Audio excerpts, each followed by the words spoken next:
हरे कृष्णा। तो हम सब एकत्रित हुए हैं आध्यात्मिक शिक्षा पर बात करने के लिए। वर्तमान समय में प्रत्येक व्यक्ति भौतिक शिक्षा को महत्व दे रहा है, लेकिन जो स्पिरिचुअल एजुकेशन है उस पर हम उतना ज्यादा गंभीरता से कई बार मनन चिंतन नहीं कर पाते हैं। शिक्षा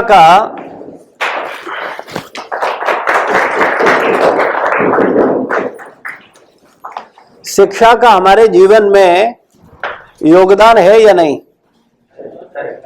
अगर आप जो शिक्षा ले रहे हैं या अभी तक जो आपने शिक्षा ली है, ये शिक्षा आप न लेते तो आपका जीवन कैसा होता? आप निरक्षर होते, आप भौतिक समाज को, भौतिक जीवन को जीने के लिए मूलभूत चीजों को भी नहीं समझ पाते, तो आपका जीवन कैसा होता? सुखमय होता कि दुखमय होता? दुखमय।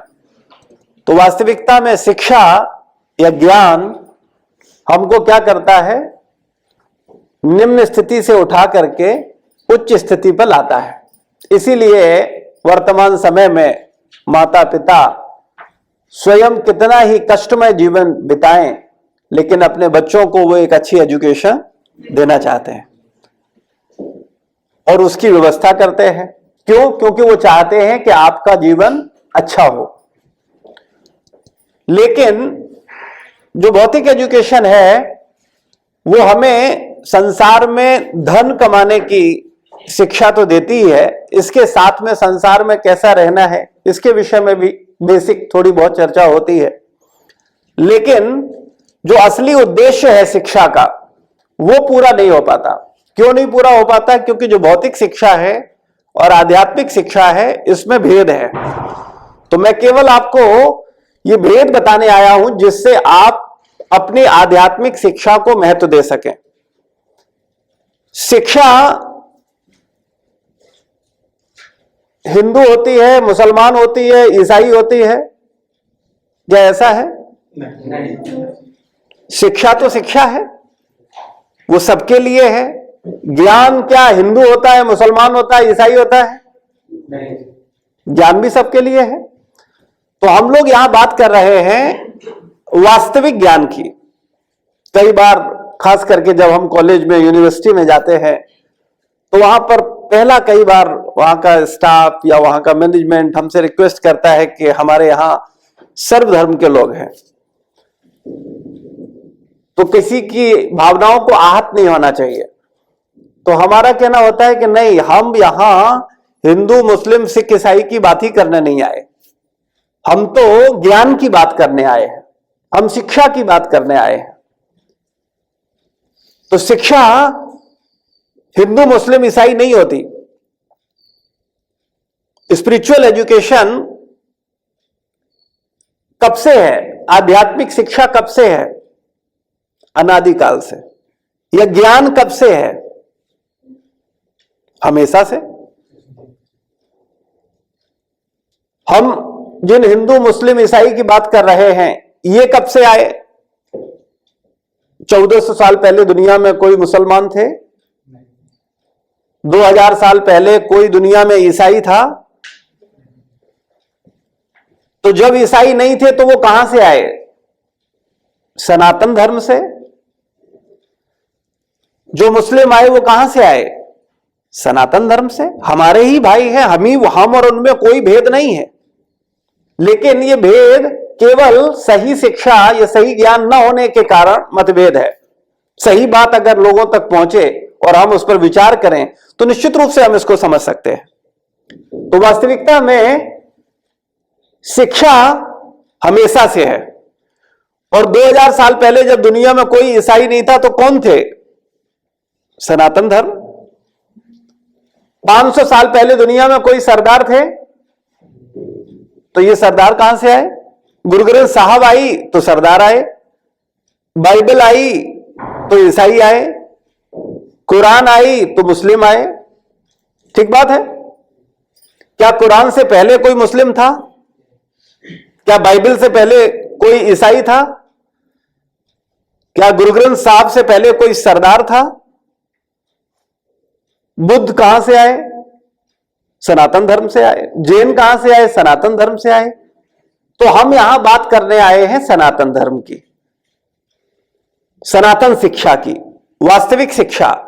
तो वो वास्तविक शिक्षा क्या है, वो कहां से मिलता है, ये ज्ञान आता कहां से है? तो इसका प्रमाण है वेद। क्योंकि वेद कब से है? हम वेदों की भी बात ना करें, वेद अनादिकाल से हैं। हम बात करते हैं वेदों का सारांश, क्योंकि 4 वेद, 18 पुराण, 108 उपनिषद पढ़ने का किसी के पास टाइम नहीं है, न समझ है, न टाइम है, न हम उसको समझ पाएंगे। तो इन सब का जो सार है वो है भगवत गीता में।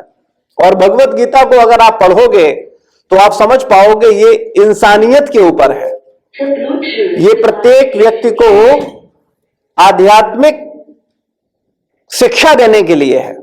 और ये भगवत गीता कब भगवान ने इसका उपदेश दिया था अर्जुन को? महाभारत के समय। तो ये कितना समय पहले की बात है?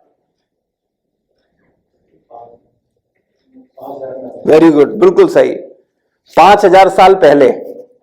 5000 साल पहले ये गीता का ज्ञान भगवान ने किसको दिया था? अर्जुन के माध्यम से हम सब लोगों को। तो 5000 साल पहले क्या दुनिया में ईसाई थे? 5000 साल पहले क्या अन्य विचारधारा के लोग संसार में थे? नहीं। तो उस समय जो गीता की शिक्षा है वो किसके लिए थी? मानव मात्र के लिए, मनुष्य के लिए। मैथ क्या ईसाई पढ़ेंगे, हिंदू नहीं पढ़ेगा, मुसलमान नहीं पढ़ेगा? सब पढ़ेंगे। क्यों पढ़ेंगे सब? क्योंकि सब लाभान्वित होंगे। जो नहीं पढ़ेगा वो लाभान्वित होगा? उसका जीवन कैसा होगा? दुखमय होगा, परेशान होगा। वो जीवन में प्रॉफिट और लॉस जान ही नहीं पाएगा कि क्या फायदा है और क्या नुकसान है, तो लोगों से ठगेंगे। तो ऐसे ही जब तक हम आध्यात्मिक ज्ञान को प्राप्त नहीं करते हैं तब तक हम अपने आप को ही ठगते हैं। जैसे मैथ को नहीं समझोगे तो लोग आपको ठगेंगे, और आप भी अपने आप को ठगोगे क्योंकि आपको पता ही नहीं है। कुछ भी किसी को पैसा दे दोगे, किसी से कोई भी सामान ले लोगे, क्योंकि आपको कोई जानकारी नहीं है क्या कम क्या ज्यादा। तो ऐसे ही जब तक आपको आध्यात्मिक ज्ञान नहीं है तो हम क्या करते हैं? अपने आप को ठगते हैं। आप में से किसी को लगता है कि आप अपने आप को ठग रहे हो? अभी इसका किसी को एहसास नहीं है। अरे हम कैसे ठगेंगे अपने को? हम तो अपना जीवन बड़ा समझदारी से जी रहे हैं, हमेशा अपने फायदा का सोचते हैं।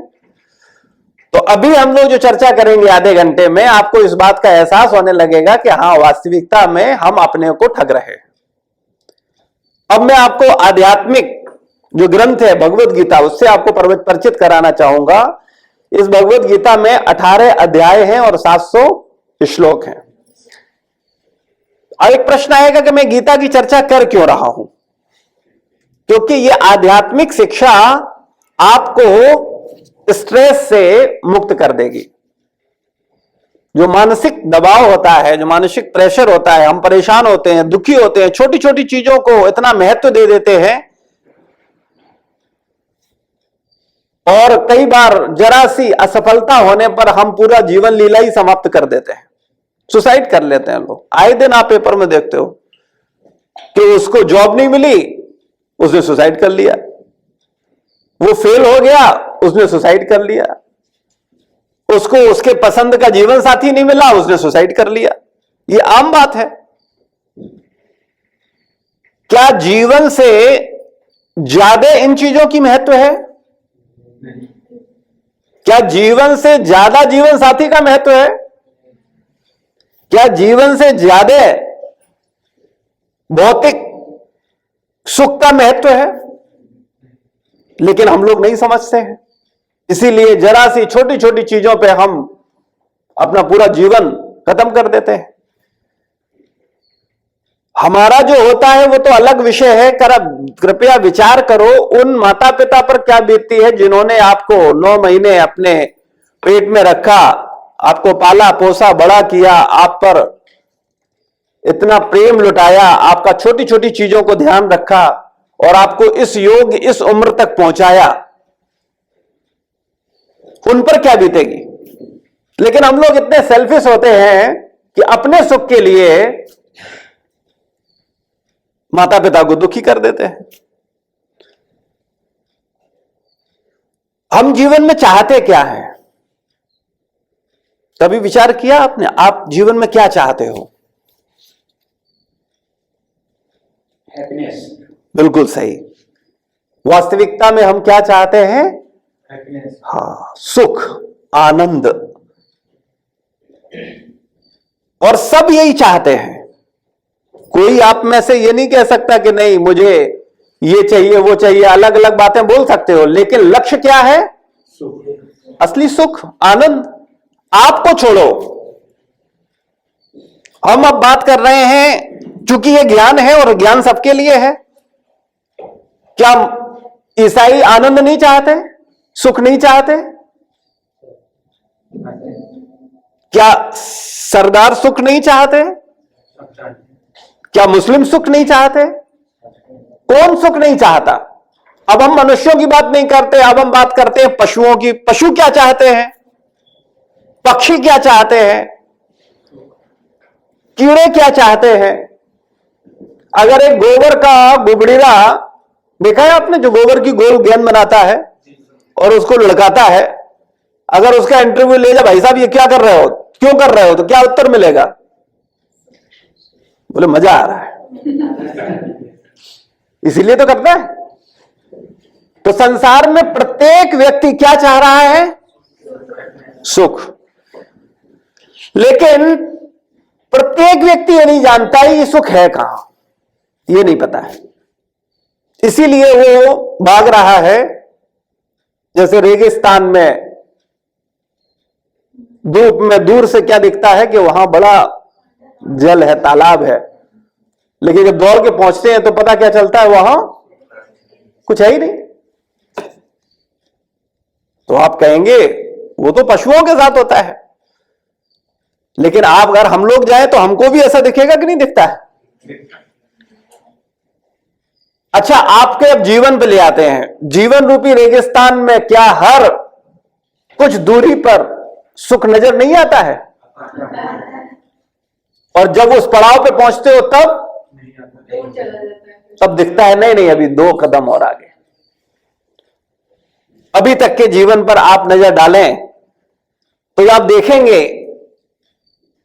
कि जिन जिन चीजों में आपको सुख नजर आ रहा था, जब वहां पहुंचे तो पता चला नहीं, सुख है ही नहीं। और ऐसे करते करते व्यक्ति पूरा जीवन बिता देता है। शैशवावस्था से बाल्यावस्था में, बाल्यावस्था से तरुणावस्था में, तरुणावस्था से प्रौढ़ावस्था में, और प्रौढ़ावस्था से वृद्धावस्था में, और वृद्धावस्था के बाद शरीर छोड़ करके चला जाता है, लेकिन उसको असली सुख नहीं मिलता। सही बात है, गलत बात है?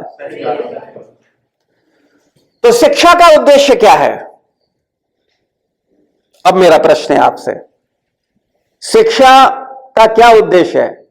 पैसे कमाना? आप शिक्षा किस लिए ले रहे हो, ईमानदारी से बताओ। पैसे ही कमाने के लिए ले रहे हो, ठीक बात है।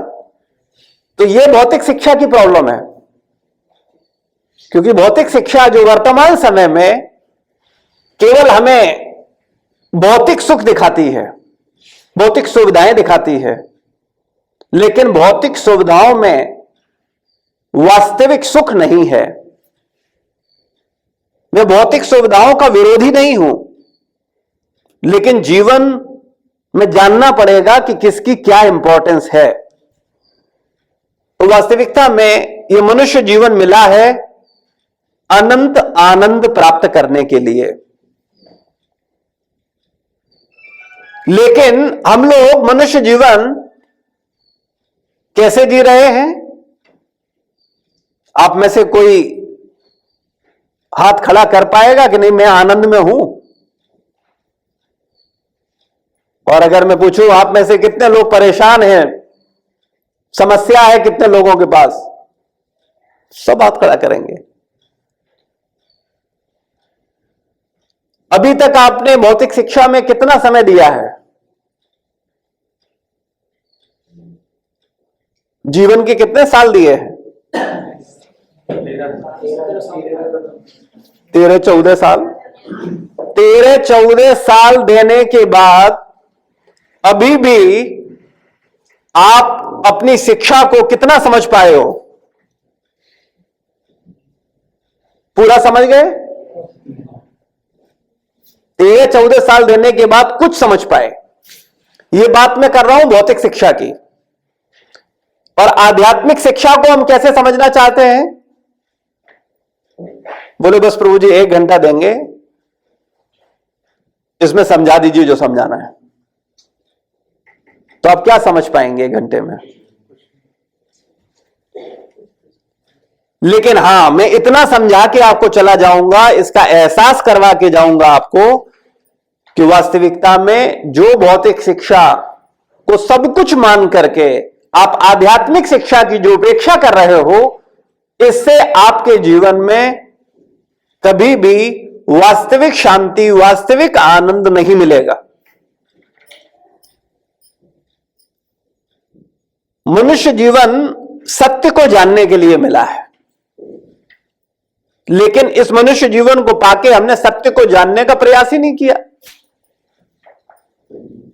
केवल मनुष्य के पास पशु, पक्षी, कीट, जो 84 लाख योनियों का वर्णन हमारे वैदिक शास्त्रों में है, वैदिक ग्रंथों में है, उसमें केवल मनुष्य के पास वो विशेष क्षमता है जिससे वो सत्य को समझ सकता है। और बिना सत्य को समझे कोई व्यक्ति आनंदित नहीं हो सकता।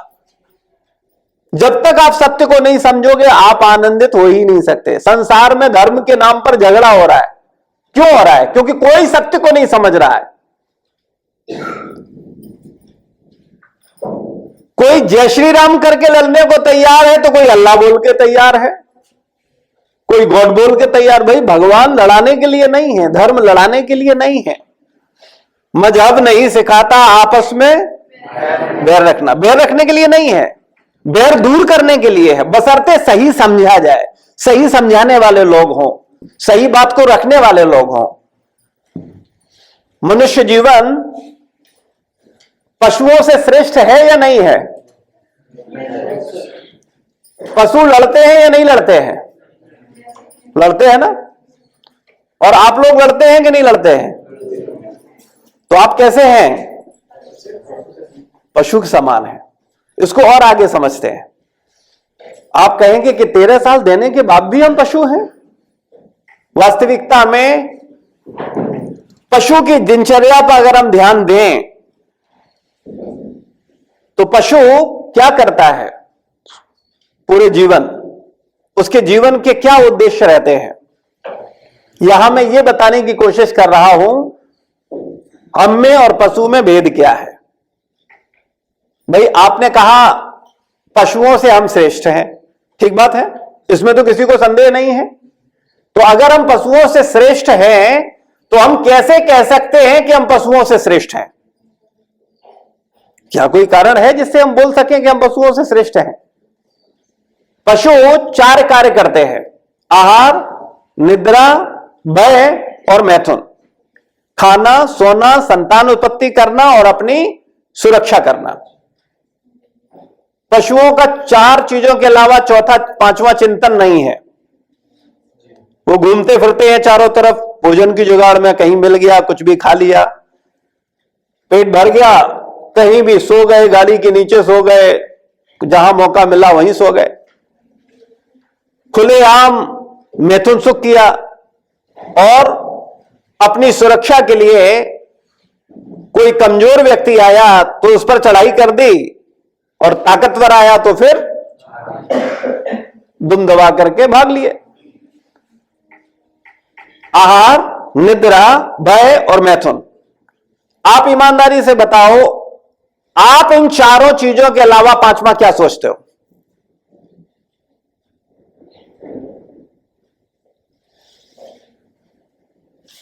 हमने 24 घंटे का चिंतन बता दिया आपका। भय, सुरक्षा एक बड़ा व्यापक शब्द है। फाइनेंशियल सुरक्षा, कैरियर सुरक्षा, पारिवारिक सुरक्षा, राष्ट्रीय सुरक्षा। सुरक्षा बड़ा व्यापक शब्द, छोटा है लेकिन इसमें सब कुछ आ जाता है। तो आप इन 4 चीजों के अलावा क्या 5वां सोचते हो बताओ? तो आप कैसे कह सकते हो कि आप मनुष्य हो?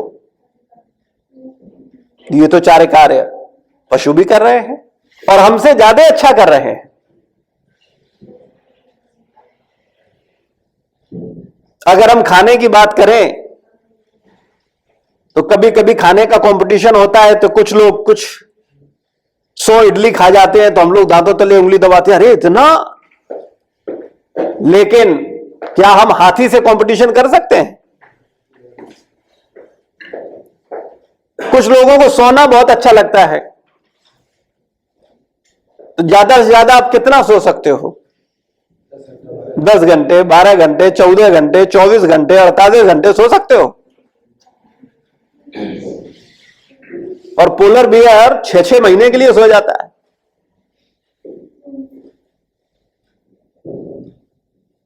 अगर हम मैथुन की बात करें तो मनुष्य शरीर कितना मैथुन कर सकता है, उसमें कितनी क्षमता है। लेकिन बंदर, कबूतर ये 200, 300 बार पर डे मैथुन कर सकते हैं।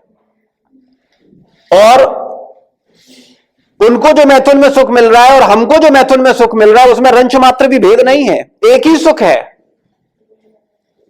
तो समझने वाली बात इतनी है, ये मनुष्य शरीर हमें मिला क्यों है, इसका पर्पज क्या है, इसका उद्देश्य क्या है? क्या खाने के लिए, सोने के लिए, मैथुन करने के लिए, अपनी सुरक्षा के लिए बस? क्या उद्देश्य है? हम पशुओं से कैसे श्रेष्ठ हैं? जब हम पशुवत कार्य कर रहे हैं, लड़ रहे हैं, झगड़ रहे हैं, जो शिक्षा ले रहे हैं, वो शिक्षा का भी उद्देश्य क्या है? आपने 13 साल दिए, 14 साल दिए और आगे बी फार्मा करो, एम फार्मा करो और आगे करो, लक्ष्य क्या है? यही 4 चीजें: आहार, निद्रा, भय और मैथुन।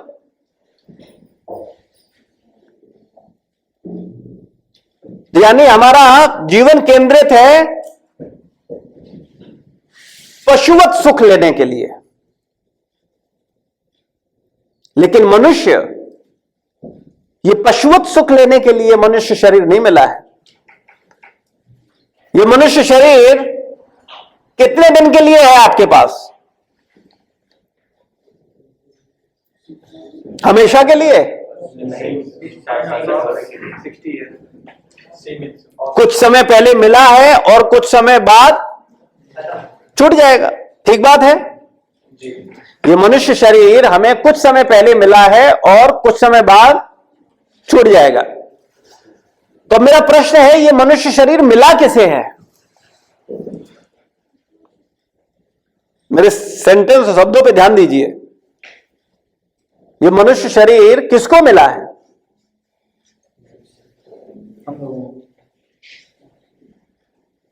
तो हम कौन हैं?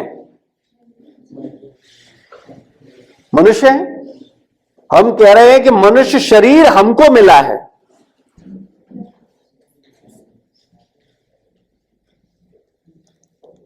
इसको समझिए तो समझ में आएगा। गीता हमें हमसे मिलाती है। हम भौतिक शिक्षा कितनी भी ले लें, प्ले ग्रुप से लेके पीएचडी कर लें, लेकिन हमें केवल इतना सिखाया जाता है, ये तुम्हारा आंख है, ये तुम्हारा कान है, ये तुम्हारा नाक है, ये तुम्हारा जीभ है, ये तुम्हारा मुंह है, ये तुम्हारा चेस्ट है, ये तुम्हारा पैर है। लेकिन ये नहीं सिखाया जाता तुम कौन हो। बताया गया? शरीर से तो पहचान करवाएगी, शरीर का एक एक अंग बता दिया गया, लेकिन यह बताया गया कि तुम कौन हो। क्या मैं और मेरा शरीर एक ही है या दोनों अलग अलग हैं? क्या मानते हैं आप? एक ही है? आप सेपरेट इसलिए कह पा रहे हैं कि आपने आध्यात्मिक चिंतन किया है। ये बच्चे इसलिए नहीं बोल पा रहे हैं क्योंकि इन्होंने कोई आध्यात्मिक चिंतन नहीं किया है। इनको लग रहा है क्या अंतर, एक ही बात है। जो शरीर है वही मैं हूं, जो मैं हूं वही शरीर है। ठीक बात है कि नहीं है? मेरे सेंटेंस पे ध्यान दीजिए, शब्दों पे ध्यान दीजिए। जो मैं हूं वही शरीर है, जो शरीर है वो मैं हूं। ठीक बात है? हाँ या ना? लेकिन ये सेंटेंस गलत है, पूर्ण रूप से गलत है। गीता हमें हमसे मिलाती है, तो आज हम आपको आपसे मिलवाएंगे। आप खुद जानोगे आप कौन हो। अभी तक आप अपने आप को ही नहीं जान रहे हो। आपने पूरी दुनिया जानने की इच्छा है आपकी कि विश्व में क्या हो रहा है, यूक्रेन और रसिया क्या कर रहा है, भारत में क्या चल रहा है, प्रदेशों में क्या चल रहा है, मोहल्ले में क्या चल रहा है, पड़ोस में क्या चल रहा है, घर में सबके मनों में क्या चल रहा है, सब कुछ जानने की इच्छा है। लेकिन अपने आप को जानने की इच्छा है? तो हमसे बड़ा कोई मूर्ख होगा जो अपने को छोड़ करके सब कुछ जानना चाहता है। तो गीता में बताया गया वास्तविकता में हम लोग शरीर नहीं हैं, ये हमारी असली पहचान नहीं है। अब मैं आपसे कुछ प्रैक्टिकल प्रश्न पूछता हूं, उसके बाद में ये एक्सप्लेन करूंगा तो चीजें ज्यादा स्पष्ट हो जाएंगी। मेरा आपसे प्रश्न है, हम लोगों ने जन्म लिया है तो हमारा मृत्यु होगा या नहीं? हाँ या ना? होगा। कब होगा? पहले बूढ़े होगे उसके बाद मरोगे? जरूरी नहीं है, यानी वृद्धावस्था से पहले भी मर सकते हो। ठीक है। अगला प्रश्न यह है, क्या मरने के बाद आपके शरीर को तीन ही क्रिया होंगी?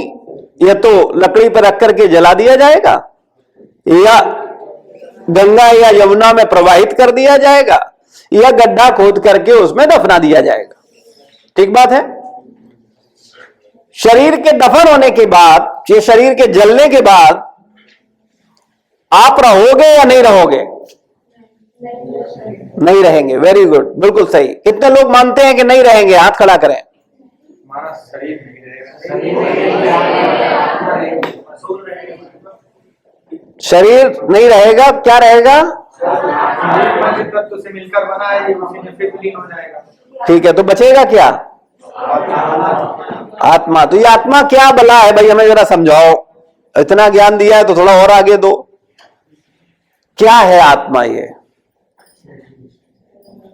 बातें तो हमने सुन ली हैं। जब आत्मज्ञान की बात आती है तो 4-6 सेंटेंस हमारे मुंह से निकलते हैं। आत्मा अजर अमर है, आत्मा ही परमात्मा है, आत्मा सदा से है, सदा रहेगा, ये शरीर नश्वर है, ये नष्ट हो जाएगा, फिर भी आत्मा नहीं मरेगी, और इसके बाद आध्यात्मिक ज्ञान खत्म। तो मेरा आपसे प्रैक्टिकल प्रश्न है, क्या है आत्मा? जब आप जला दिए गए और आप कह रहे हो हम हैं, कहां हो भाई? कैसे हो? हमें दिखाओ, बताओ, समझाओ। कोई समझाएगा, बताएगा, बताना चाहेगा कोई? जो समझ में आए निसंकोच बता सकते हो, कोई बताना चाहे। किसने देखा जब जल गए, सब खत्म हो गया? कौन देख रहा है को आत्मा है नहीं है? चलो और आगे चलते हैं। अगला जन्म होता है, ये शरीर छोड़ने के बाद आपका अगला जन्म होगा या नहीं होगा? पता नहीं है कि नहीं है, किसने देखा? ठीक बात है कि नहीं है? तो अगला जन्म होता है या नहीं होता है? कितने लोग मानते हैं नहीं होता है? हाथ खड़ा करें। ईमानदार, निसंकोच, उसमें संकोच करने की जरूरत नहीं है। और कितने लोग मानते हैं कि नहीं होता है?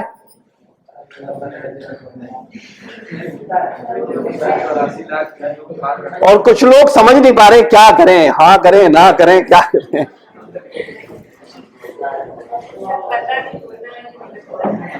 हाँ 80 लाख योनियों को पार करके हम लोग एक मानव शरीर पाते हैं। तो होता है कि नहीं होता? मेरा प्रश्न केवल इतना है, मेजोरिटी में क्या विचार है? होता है कि नहीं होता? कितने लोग मानते हैं नहीं होता? हाथ खड़ा करें। ठीक है, नहीं संकोच मत करो, जो सच्चाई है जो तुम्हारे दिमाग में है वो तो बताओ भाई। ठीक है, वेरी गुड। और ज्यादातर लोग कंफ्यूज हैं कि पता नहीं होता है कि नहीं होता है, और कुछ लोग श्रद्धावश सुनी सुनाई बातों को लेकर के बोलते हैं नहीं होता है, जन्म होता है, ऐसा नहीं है, होता है।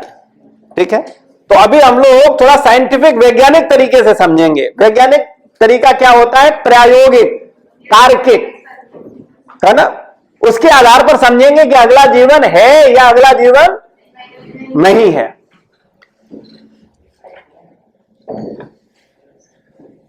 पहले तो अपने आप को जानो,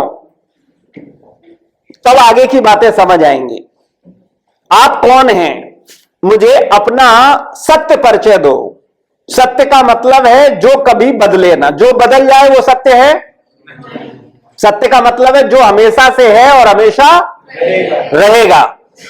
तो आप में से जो बुद्धिमान हो वो खड़ा हो जाए, वो मुझे अपना परिचय दे दे।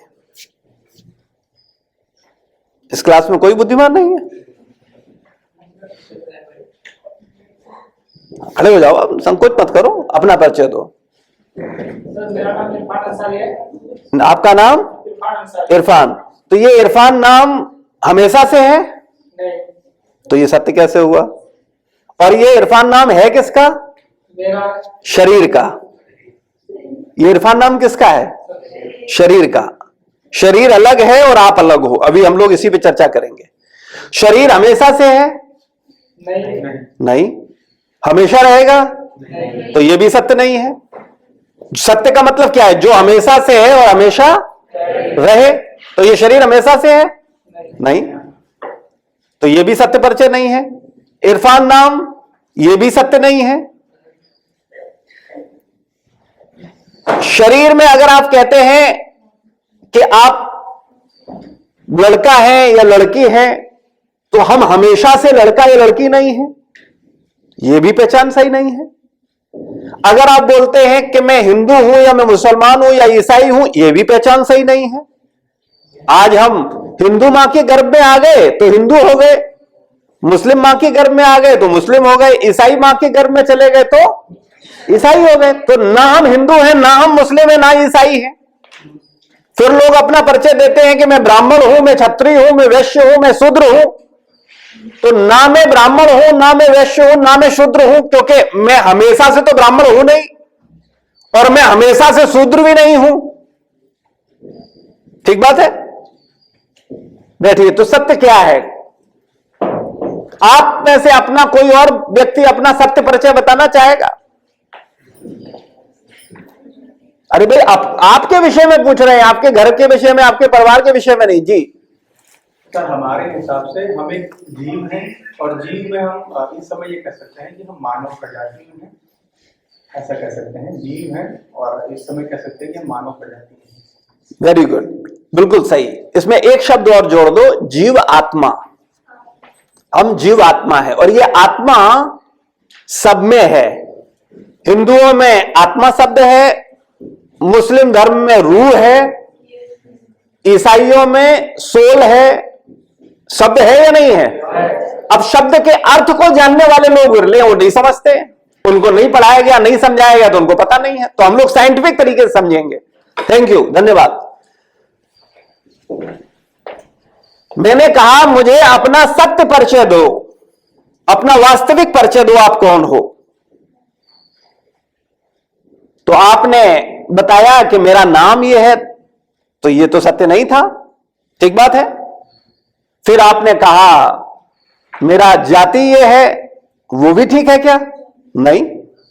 फिर आपने कहा मैं लिंग हूं, स्त्री या पुरुष, वो भी सही है क्या? नहीं। और आगे चलते हैं। आप में से कोई बताएगा आप आए कहां से हो इस दुनिया में?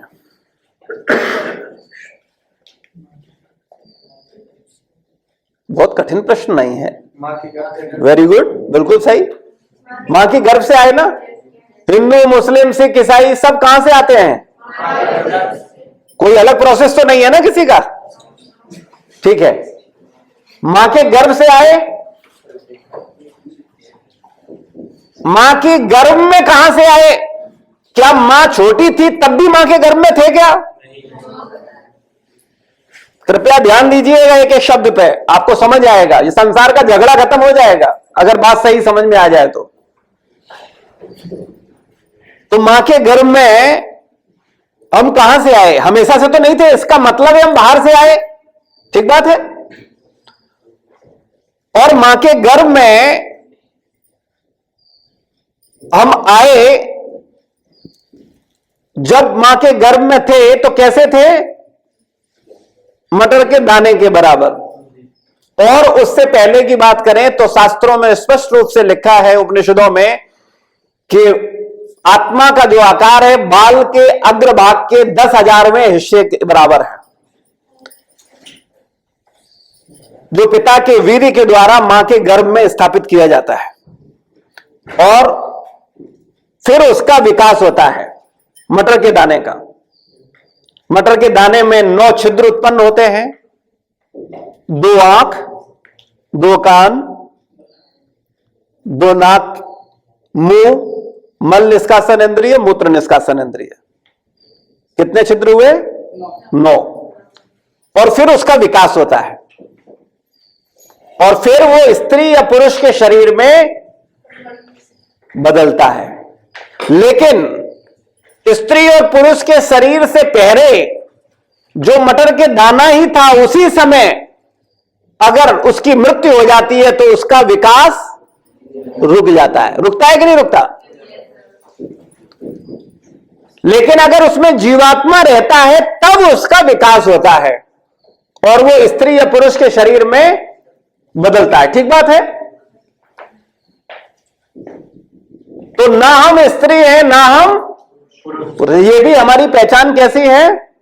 क्षणिक पहचान है, वास्तविक पहचान नहीं है, मेरी सत्य परिचय नहीं है। लेकिन मैं हमेशा से हूं और हमेशा रहूंगा, क्योंकि आपने बताया कि आप कहां से आए? मां के गर्भ से आए। अब मैं और बारीक बात करूंगा। मां की गर्भ से केवल आप आए या आप शरीर के साथ आए? शरीर के साथ गए, वेरी गुड। अच्छा, मां के गर्भ में जब गए थे तब भी शरीर के साथ गए थे क्या? नहीं। यानी आप गए तो थे मां के शरीर में, लेकिन जब मां के शरीर से एक शरीर मिला, उस शरीर के साथ आप बाहर आए, तो भ्रम क्या हो जाता है कि हम शरीर हैं, लेकिन वास्तविकता में यह परिचय गलत है। वास्तविकता में हम कौन हैं? आत्मा, रूह, सोल। अब और समझते हैं इसको प्रैक्टिकल। संसार में 2 शब्द हैं, एक मैं और एक मेरा। मैं से मेरा आता है या मेरा से मैं आता है? Very good. मैं से मेरा आता है। मेरा से मैं आता है? नहीं, ठीक बात है। मैं हूं तो मेरा माता, मेरे पिता, मेरा परिवार, मेरी जाति, मेरा प्रोफेशन, मेरा ऑफिस, मेरी जॉब, मेरा बैंक बैलेंस। और अगर मैं नहीं है तो मेरा नाम की दुनिया में कोई चीज नहीं है। अगला प्रश्न, ये शरीर मैं है कि मेरा है? सोच समझ के उत्तर दीजिएगा। कितने लोग बोलते हैं ये शरीर मेरा है?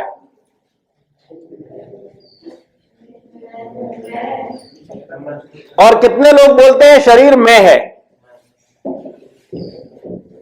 और फिर बहुत से लोग सर खुजला रहे, क्या कहें, मैं है कि मेरा है, क्या है। आज अच्छा खासा फंसा दिया गया है। समझिए, ये शरीर मेरा है, शरीर मैं नहीं है। आप बोलो, आप में से कोई भी व्यक्ति बोलता है मैं शरीर हूं, है? बोलता है कोई? हम क्या बोलते हैं? मेरा शरीर है। बोलते हैं कि नहीं बोलते हैं? आप बोलते हो नहीं बोलते? मेरा हाथ है, मेरा सर है, मेरा पैर है, मेरा शरीर है, बोलते हो कि नहीं? कौन बोलता है? मैं बोलता है मेरा शरीर है। तो ये मैं और मेरा दोनों अलग अलग हैं कि एक है? इतनी सी बात समझ में आ गई? कोई डाउट है? हाँ, तो मैं अलग है और मेरा अलग है। मैं क्या है? आत्मा, वेरी गुड। रूह, सोल, ये क्या है? मैं है। और मेरा क्या है? शरीर, वेरी गुड। मैं अलग हो गया, मेरा अलग हो गया। मैं कौन हूं? आत्मा। बिल्कुल सही। अब आगे चलते हैं और समझाते हैं, आपको स्पष्ट हो जाएगा बिल्कुल। इस संसार में आप जो कुछ देखते हो, कौन देखता है?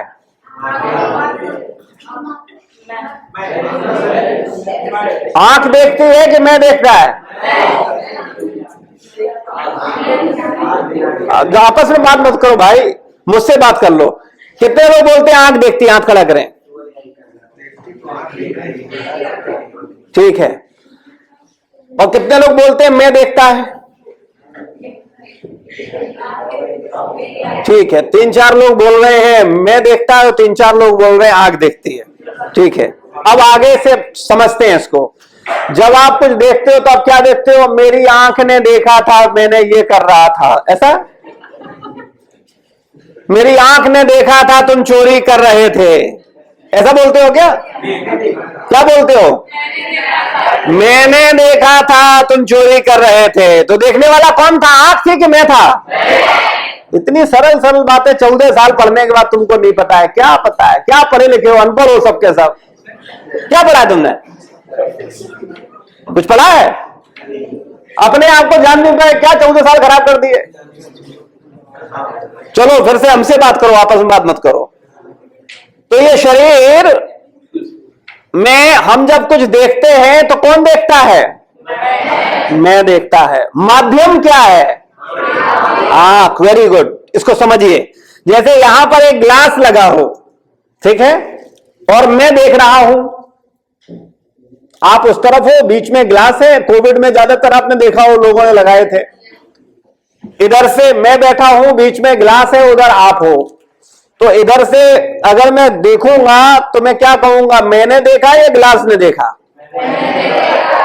क्या ग्लास देख सकता है? Very good. ये आंख में क्या है? लेंस है कि नहीं है? ग्लास देखेगा क्या? लेंस देखेगा क्या? नहीं। कौन देखेगा? मैं। सुनेगा कौन? कान या मैं? Very good. सूंघेगा कौन? खाएगा कौन? बोलेगा कौन? Very good. अब आगे चलते हैं। आज आप जीवित हो, ठीक है, कल मरोगे। जब मरोगे तो डेड बॉडी पड़ी होगी कि नहीं पड़ी होगी? डेड बॉडी में आंख होगी या नहीं होगी? कान होगा, मुंह होगा, नाक होगा। देख पाओगे, सुन पाओगे, सुन पाओगे? क्यों? मैं चला गया। तो ये जो मैं चला गया ना, यही क्या बनेगा? आत्मा। ये मैं रूह हो, ये मैं सोल, ये चला गया। तो ये कहां गया? अगली योनि में कुत्ता बन गया, बिल्ली बन गया, चूहा बन गया, भूत बन गया। विचार करो, अमीर बन गया, गरीब बन गया, बुद्धिमान बन गया, मूर्ख बन गया, सुंदर बन गया, कुरूप बन गया। आगे समझते हैं। थोड़ी देर पहले कह रहे थे आप पता नहीं अगला जन्म है कि नहीं, या होता है कि नहीं होता है। आधे घंटे की क्लास के बाद तुम्हारा पूरा बुद्धि घूम जाएगा। वास्तविकता में इस संसार में लोगों ने मरना 2020 के बाद शुरू किया है क्या? कब से मर रहे हैं लोग?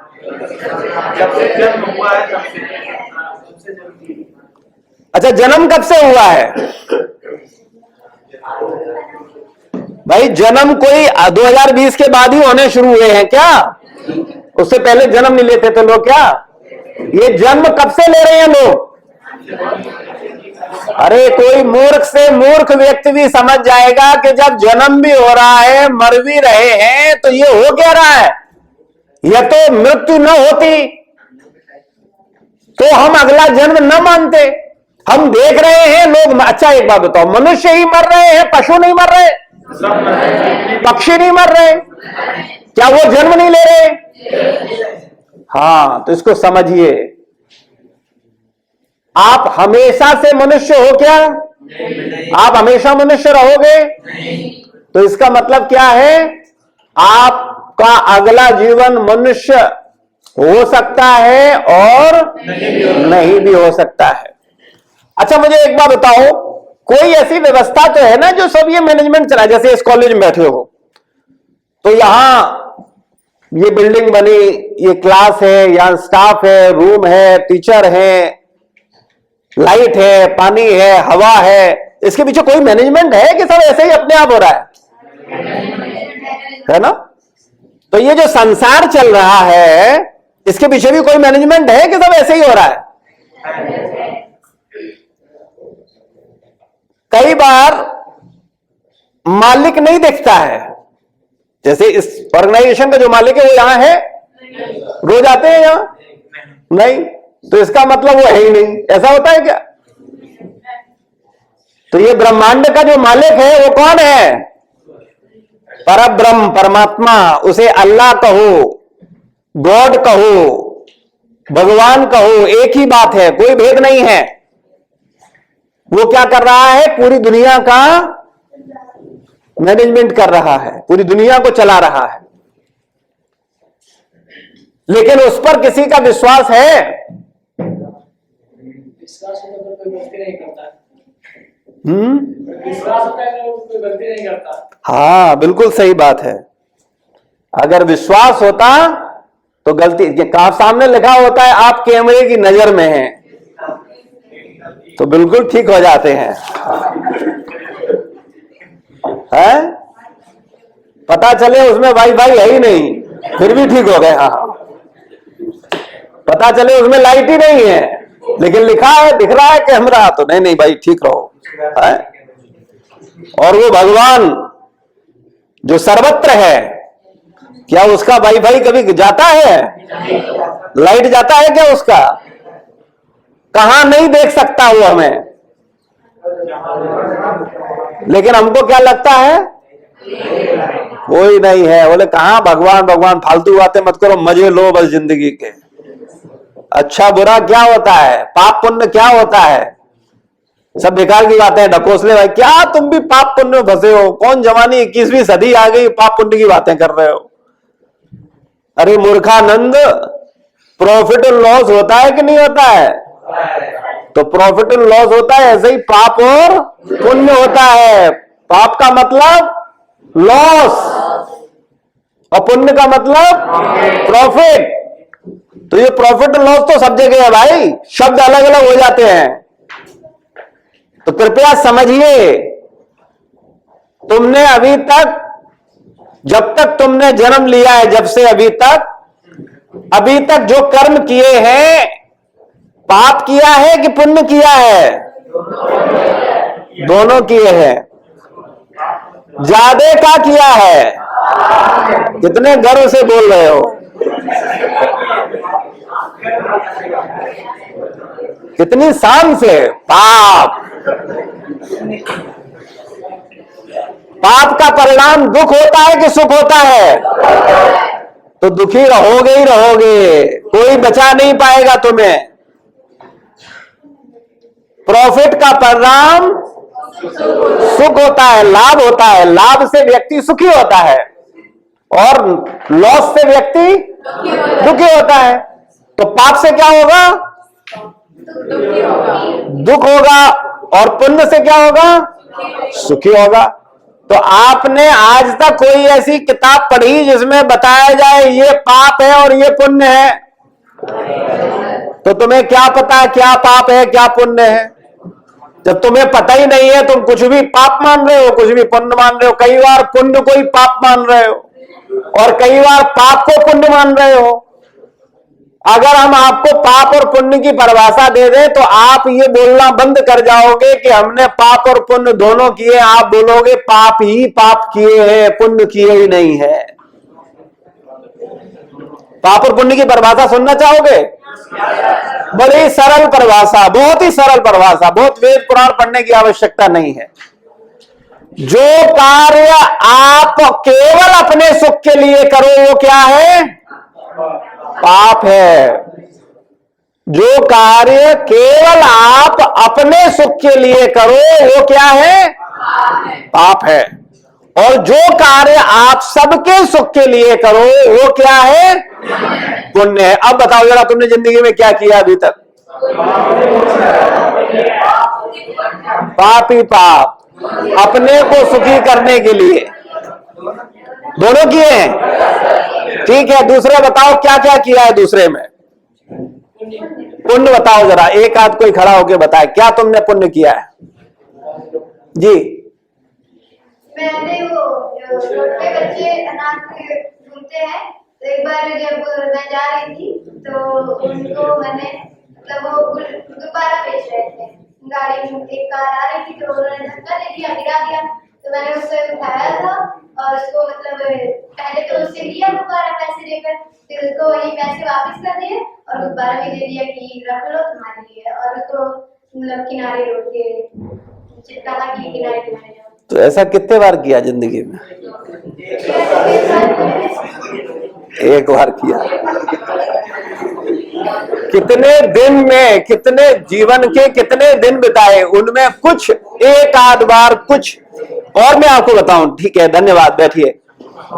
जीवन में वास्तविकता में हम लोग ये जानते ही नहीं है कि वास्तविकता में पुण्य और पाप क्या है। और अभी तो मैंने एक मोटी डेफिनेशन दी है, इसकी बहुत डीप डेफिनेशन भी है, लेकिन वो डेफिनेशन बोलूंगा तो आप समझ नहीं पाओगे। जैसे थर्ड क्लास के बच्चे को मैं साइन थीटा समझाने लगूं तो मैं बेवकूफ होऊंगा, तो मैं समझाऊंगा। समझ आ रही बात? तो इसलिए मैं आपके लेवल से ही बात कर रहा हूं। तो समझने वाली बात केवल इतनी है कि पाप और पुण्य में हम अधिकतर क्या कर रहे हैं? पाप कर रहे हैं। और पापी व्यक्ति सुखी हो सकता है? नहीं। आपको अपने सुख के लिए कार्य करना चाहिए या आपको अपने माता पिता और गुरु के सुख के लिए कार्य करना चाहिए? लेकिन क्या आप ऐसा करते हो? जो करते हैं, जितने परसेंट, 100% तो कोई नहीं करता होगा, मैं दावे के साथ कह देता हूं। कोई 10% करता होगा, कोई 5% करता होगा, कोई 20% करता होगा, ज्यादा से ज्यादा 40-50% करते होंगे। 60% वाला भी विरला होगा जो माता पिता के अनुसार कार्य करता है, अपने अनुसार नहीं। हम लोग अपनी इच्छाओं को माता पिता पर थोप देते हैं और उनको अपनी बात मानने के लिए बाध्य करते हैं। यह हमारा रियल मूड है। और इस मूड का कारण क्या है? ये भौतिक शिक्षा। आप में से ईमानदारी से बताओ कितने आदर्श पुत्र और पुत्री हैं? है कोई?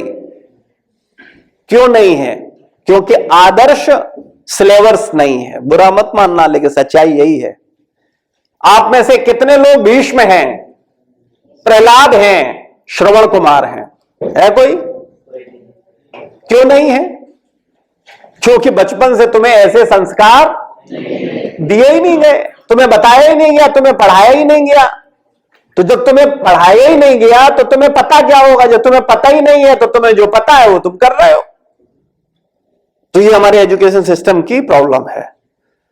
तो हम लोगों को समझना चाहिए कि वास्तविकता में मनुष्य जीवन बड़ा दुर्लभ है और ये सत्य जानने के लिए मिला है। अभी हम लोगों ने जो आधे पौन घंटे में, 1 घंटे में चर्चा की है, ये सत्य था कि नहीं था? और ये सत्य क्या मनुष्य के अलावा किसी पशु या पक्षी को समझाया जा सकता है? नहीं। लेकिन हम मनुष्य होकर के इस सत्य को समझना नहीं चाहते। आप बताओ, अगर ये सत्य पूरी दुनिया समझ जाए तो झगड़े खत्म होंगे कि नहीं होंगे? कोई मतभेद होगा?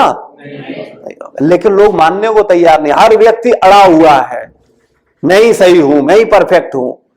अरे सत्य को स्वीकार करने में क्या प्रॉब्लम है? जो सत्य है वो सत्य है, उसे समझना चाहिए, उदार हृदय से उसको मानना चाहिए। अपने को ये नहीं मानना चाहिए। कई बार इतना झगड़ा होता है, भाई खाली झगड़ा संसार में ईसाई, हिंदू, मुस्लिम का, सिख का नहीं है, उनके अंदर भी झगड़ा है कि नहीं है? अगर हम हिंदुओं की बात करें तो उनमें भी ब्राह्मण हैं, क्षत्रिय हैं, वैश्य हैं, शूद्र हैं, आपस में झगड़ा है कि नहीं? अगर हम मुसलमानों की बात करें तो उनमें भी शिया है, सुन्नी है, और भी अंदर है, उनमें झगड़ा है कि नहीं?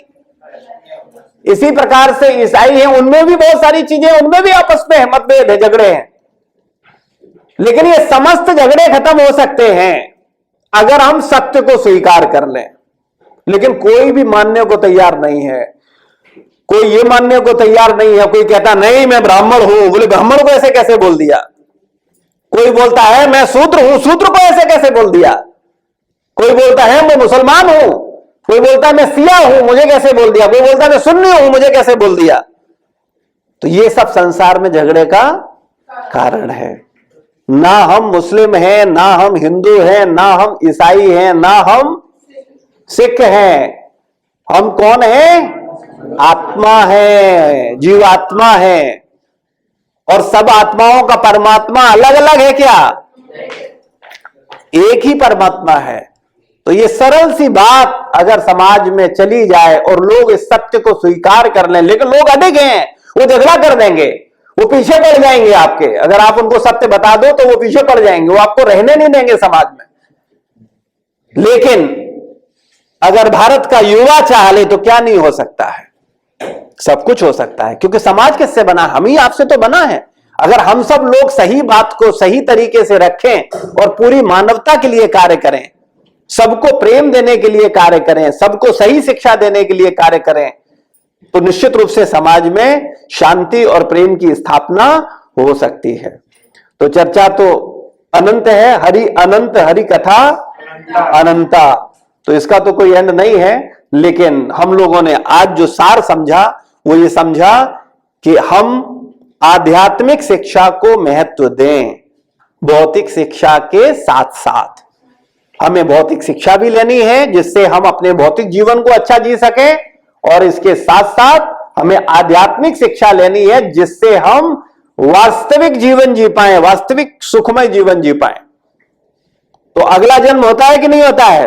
होता है। अभी किसी को डाउट हो तो हाथ खड़ा करे। होता है? किस आधार पर होता है? कौन से कर्म?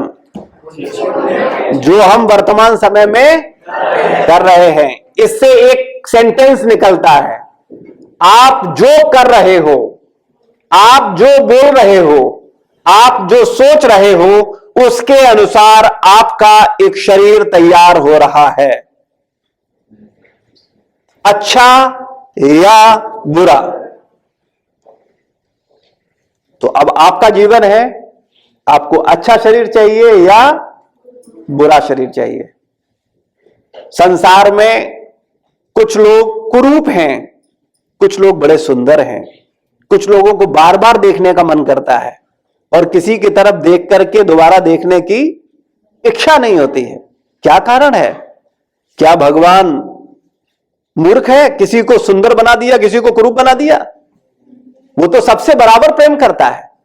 जैसे माता पिता अपने चारों बच्चों से बराबर प्रेम करते हैं, लेकिन चारों क्या बराबर सुख के हकदार होते हैं? क्यों? क्योंकि वो जैसा कर्म करते हैं वैसा भोगते हैं। एक माँ बाप के अगर 4 पुत्र हैं तो माँ बाप क्या चाहते हैं? चारों सुखी रहें कि ना रहें? लेकिन क्या रहते हैं? क्यों नहीं रहते? अलग अलग कर्म करते हैं। जो बुरा करता है वो बुरा भोगता है। भाई आप अभी बुरा करो, आप अभी झगड़ा करो, आप अभी मारो, आप अभी पीटो, तो क्या होगा? जेल हो जाएगा। और आप अच्छे से पढ़ाई करो, सबका सम्मान करो, सबको रिस्पेक्ट दो, तो आप न्यायाधीश हो जाओगे, उसी जेल में जेलर बन जाओगे। डिसीजन कौन ले रहा है? आप ले रहे हो। इतना बुद्धि, इतना विवेक अगर व्यक्ति के पास आ जाए तो दुनिया से पाप खत्म हो जाए। खत्म ना हो जाए तो कम से कम तो हो ही जाए। शील प्रभुपाद की जय, गुरु महाराज की जय, समस्त भक्त वृंद की जय।